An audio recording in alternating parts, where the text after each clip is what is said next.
Political party degi BJP de yauksilakpa looting pasingna leibak kaina basinbani haina MLATS ready samna phongdokre wafam asing ngasi nungthil BJP hairok mandal na sinduna hairok thokchom laikai da leiba MLA thokchom ready samni yumda pangthokiba nongmagi oiba mandal level workers conference amadi Congress degi BJP da changlakiba workers sing okpagi tharomda phongdokibani MLA thokchom ready samna makhata na hai Congress da yauramba masak naiba singna BJP da yaurakpa haibasi achoba mai pakpa amani Matung dasu mayam ama yaurak nabagi khong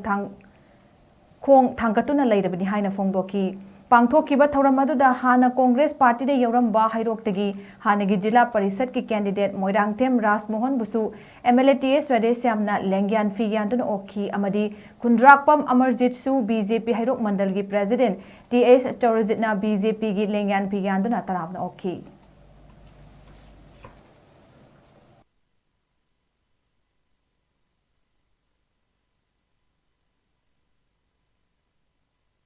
ini suara terjadi, lana aku yang agama karena demikian, hairok kendra paham, hairok kendra saharan batu mula, aku semua perkara ini ada wakalan dah, aku hana lagi aku water kuding lebih ramai ada wakalan dah uzara asman siapa yang dah, aku hairok kendra, sukses na apa kendra mau iba soalnya mana ni amusun mayam na, pernah bidana irang tiam aku problem itu lampu pengambil Lagadawa, Timagadawa lampam problem kuri mukta so koi punna saruk yaminara kanna hairo kendra si apaba kendra sakot pa kendra ama gamaga nungsi sanan le minagadu mo kendra ma ohendra saruk chawni yabiri ko kuri mukta mukta ka hanna yabi wai kasi ai tongan ba wakalon ai na tamjaba ai na tawjinba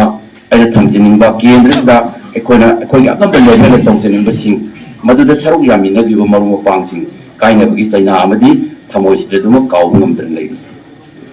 Aduga matamna purak kani niyo basidi ahong base masih orisau kota bagi lebih amagabi. Since like the development lago, adu since saya puer kanda development je adu kita tiktak wakal kani. Hai di wakalon filosofi juga. Ai samjeraga. Masih aina kaina bedawari ba. Loina kaina bukan bedana dum lairo magadi. Sehari naktan si laga kau kari gumba kara, tongin beri wakalon kara, kau nak tamzah dulu, mana muda berusia.